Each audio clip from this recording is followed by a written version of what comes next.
पिताजी महाराज, आपको क्या मालूम है? श्रवण करिए। कैसे श्रवण करिए? जैसे परीक्षित जी ने किया। कहने कीर्तन करिए। कैसे? जैसे सुखदेव जी ने किया। ऐसा कीर्तन किया कि परीक्षित जी आनंदित हो गए। कहने लगे स्मरण करिए। कैसे स्मरण करना है? जैसे स्वयं प्रहलाद जी स्मरण करते हैं।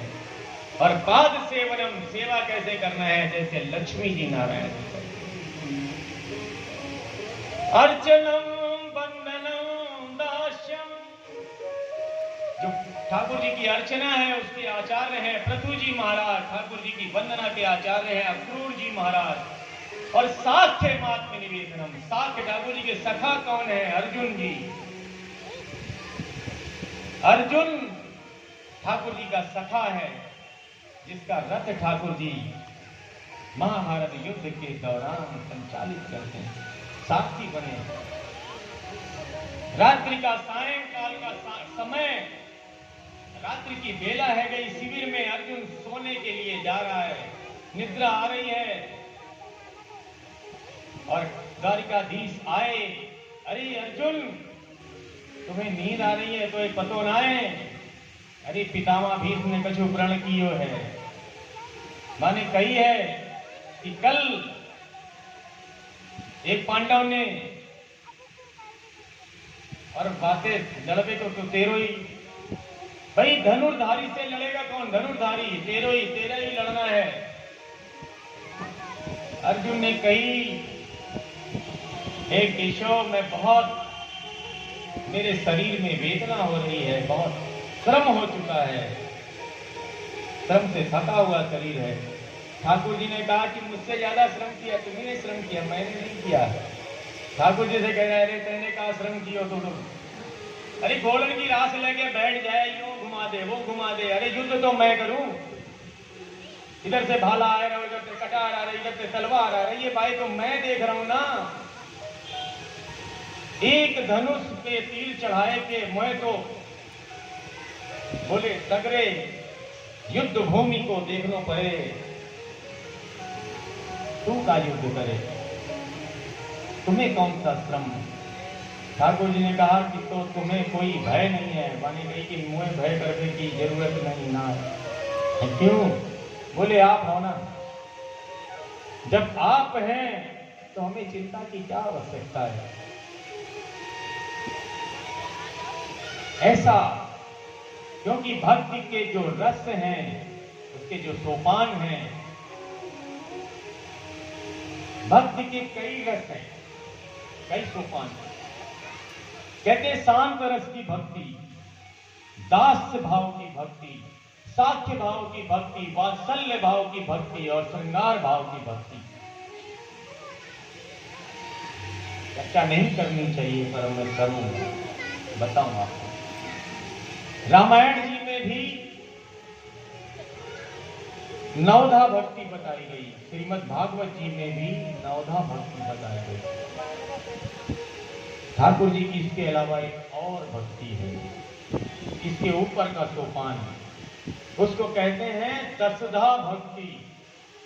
दसधा भक्ति का मतलब अभी थोड़ी देर पहले हमने बताया था ना कि भागवत सुने प्राण नित्य रास का चिंतन, ठाकुर जी की रास का निरंतर चिंतन और एक सहचरी का भाव, जो हमारे स्वामी श्री हरिदास जी का आदेश है। बांके बिहारी जी है ना, उनके प्रकट करने वाले संगीत शिरोमणि स्वामी हरिदास जी महाराज, बैजू बावरा और तानसेन जिनके शिष्य थे, जिनके संगीत से ठाकुर जी का प्राकट्य हुआ, वह एक परिपाटी, वह एक व्यवस्था, उनकी कृपा करुणा में जो संप्रदाय है उसको कहते हैं सखी संप्रदाय। दास को उस संप्रदाय की कृपा प्राप्त है। कहते ना हरिदासी, कई बार आपने भजनों में सुना होगा हरिदासी, हमारा वो संप्रदाय है। प्रिया प्रीतम नित्य निकुंज में लीला कर रहे हैं, रास है रही है। किशोरी जी ठाकुर जी के गले में गलबैया डाले हैं, ठाकुर जी किशोरी जी के गले में गलबैया डाले हैं।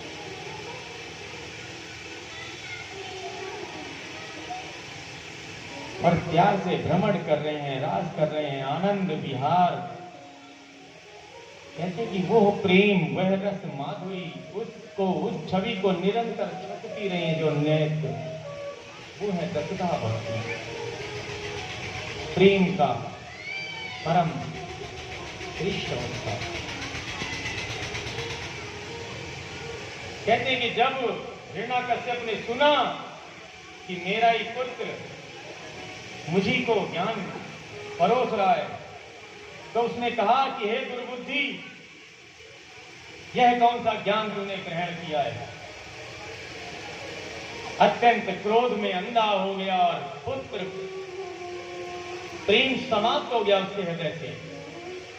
अपने पुत्र को ऊपर से ही सिंहासन पर बैठे बैठे पुत्र को लात मार दी।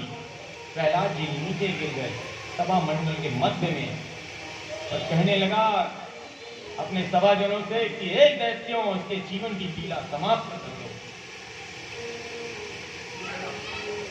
यह उस संग प्रीति कर रहा है जिसने इसके चाचा का जीवन समाप्त किया है। अत्यंत क्रोधित हो गया। कहते हैं प्रहलाद जी ने हाथ जोड़कर प्रणाम किया अपने पिता को कि हे पिताजी, आप अपने मद में ऐसी वाणी बोल रहे हैं, लेकिन आपका कल्याण तो सिर्फ प्रभु के चरणों में है। 5 वर्ष की अवस्था और इस प्रकार से अपने पिता को समझा रहे हैं कि हे प्रभु, जिस प्रकार विभीषण ने रावण से कहा था कि तुम पितु सरिस भले मोहि मारा, बोले वैसे ही कल्याण पिता ही आपका, कि उन्हीं का भजन करने से कल्याण होगा। क्रोधित हो गया, क्रोधित होकर पूछने लगा कि बता तेरा विष्णु कहाँ है,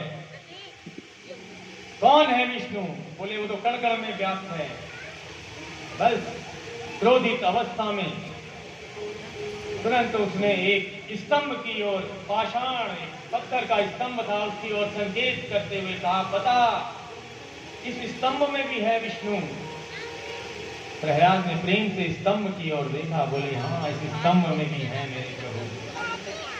बस जैसे ही इतने शब्द सुने, प्रहलाद के इस प्रकार के शब्द सुनते ही अत्यंत क्रोधित होकर अपनी गदा उठाई और गदा उठाकर प्रहार किया है। हिरण्याकश्यप ने उस स्तंभ के ऊपर प्रहार किया और जैसे ही प्रहार किया उसी समय एक विशालाकार में नरसिंह भगवान प्रकट हुए।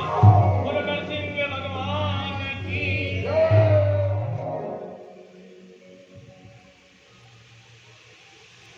जिस जैसे ही गदा का प्रहार